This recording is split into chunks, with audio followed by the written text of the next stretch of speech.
ಮಕ್ಕಳನ್ನ ಕಳ್ಕೊಂಡು ತಂದೆ ತಾಯಿಯ ಗೋಳಾಟ ಇದೆಯಲ್ಲ ಯಾವ ಶತ್ರುವಿಗೂ ಬೇಡ. ಚಿಕ್ಕಬಳ್ಳಾಪುರದ ಸುದ್ದಿ ನೋಡ್ತಾ ಇದ್ವಿ. ಇನ್ನು ಬೆಂಗಳೂರಿನಲ್ಲೇ ಮಗಳನ್ನ ಕಳ್ಕೊಂಡು ಕುಟುಂಬಸ್ಥರು ಬಿಕ್ಕಿ ಬಿಕ್ಕಿ ಅಳ್ತಾ ಇದ್ದಾರೆ. ಕಾಲ್ ತುಳಿತಕ್ಕೆ ಬಾಲಕಿ ದಿವ್ಯಾಂಶಿ ಕೂಡ ಬಲಿಯಾಗಿದ್ದಾಳೆ. ದಿವ್ಯಾಂಶಿ ಕಾಲ್ ತುಳಿತದ ಕಥೆಯನ್ನು ಕುಟುಂಬಸ್ಥರು ಬಿಚ್ಚಿಟ್ಟಿದ್ದಾರೆ. ಕಾಲ್ ತುಳಿತದ ವೇಳೆ ದಿವ್ಯಾಂಶಿಗೆ ಉಸಿರಾಟದ ಸಮಸ್ಯೆ ಎದುರಾಯಿತು. ಸೂಕ್ತ ಸಮಯಕ್ಕೆ ಆಂಬ್ಯುಲೆನ್ಸ್ ಸಿಗ್ಲಿಲ್ಲ. ಆಟೋದಲ್ಲಿ ಬೌರಿಂಗ್ ಆಸ್ಪತ್ರೆಗೆ ಕರೆದುಕೊಂಡು ಹೋದ್ರು ಕುಟುಂಬಸ್ಥರು. ಸ್ಟೇಡಿಯಂ ಬಳಿ ಆಂಬ್ಯುಲೆನ್ಸ್ ಸಿಗದೆ ತುಂಬಾ ಹೊತ್ತು ಕಾದ್ವಿ. ಕಾಲ್ ತುಳಿತ ಆದಾಗ ನೆರವಿಗೆ ಯಾರೂ ಬರಲಿಲ್ಲ. ಬೇಗ ಆಂಬ್ಯುಲೆನ್ಸ್ ಸಿಕ್ಕಿದ್ರೆ ನನ್ನ ಮಗಳು ಬದುಕುಳಿತಾ ಇದ್ಲು.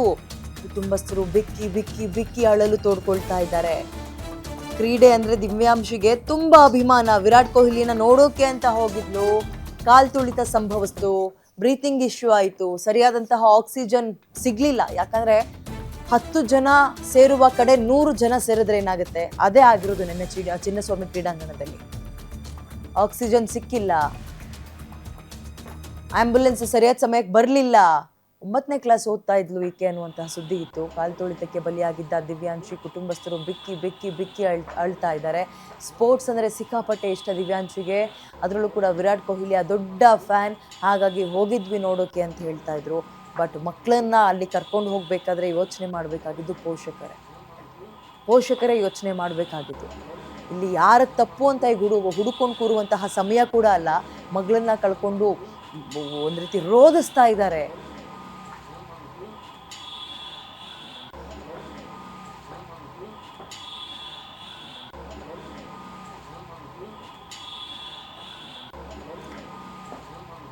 ಆಂಬ್ಯುಲೆನ್ಸ್ ಸರಿಯಾದ ಸಮಯಕ್ಕೆ ಬರಲಿಲ್ಲ ಅನ್ನುವಂತಹ ಕಂಪ್ಲೇಂಟ್. ಎಲ್ಲಿಂದ ಬರುತ್ತೆ ಆಂಬ್ಯುಲೆನ್ಸ್? ಬರೋಕ್ ಜಾಗನೇ ಇರಲಿಲ್ಲ ನಿನ್ನೆ.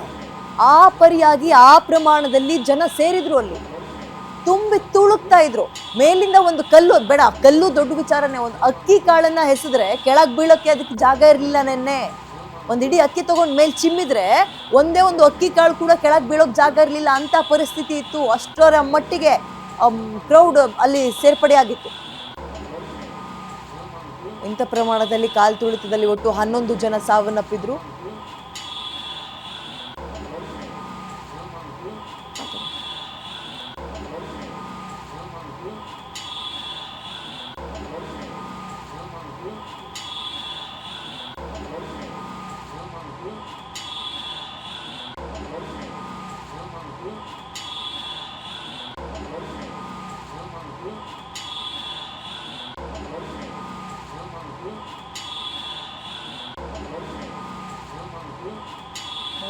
ನಕಲಿ ಚರಣ್ ನೀಡ್ತಾರೆ. ಚರಣ್, ವೆರಿ ಸ್ಯಾಡ್ ಇದು.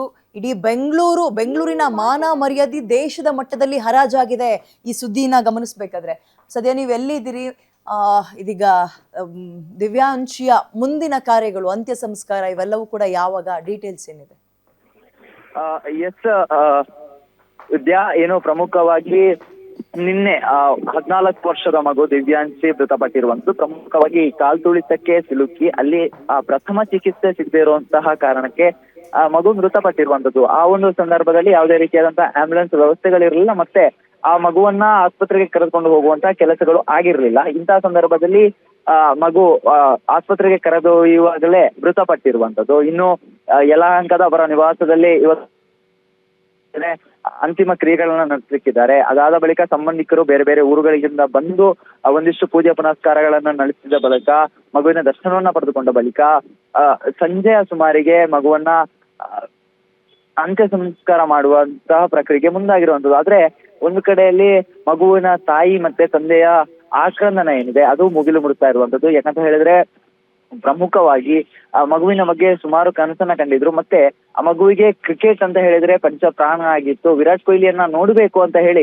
ನಿನ್ನೆ ತಂದೆ ತಾಯಿಯ ಜೊತೆಗೆ ಸ್ಟೇಡಿಯಂಗೆ ಬಂದಿರ್ತಾರೆ. ಅಂತ ಸಂದರ್ಭದಲ್ಲಿ ತಂದೆ ತಾಯಿಯ ಮುಂದೆನೆ ಮಗು ಅಸುನೀಗ್ತದೆ. ಈ ಒಂದು ನೋವನ್ನ ತಾಯಿಗೆ ಭರಿಸ್ಲಿಕ್ಕೆ ಆಗ್ತಾ ಇಲ್ಲ. ನಿನ್ನೆ ಆಸ್ಪತ್ರೆಯಲ್ಲಿ ಕೂಡ ಶವಗಾರದ ಮುಂದೆ ತಂದೆ ಕೂತ್ಕೊಂಡು ಅಳ್ತಾ ಇದ್ರೆ ತಾಯಿ ಅಸ್ವಸ್ಥಗೊಂಡಿದ್ದಂಥದ್ದು.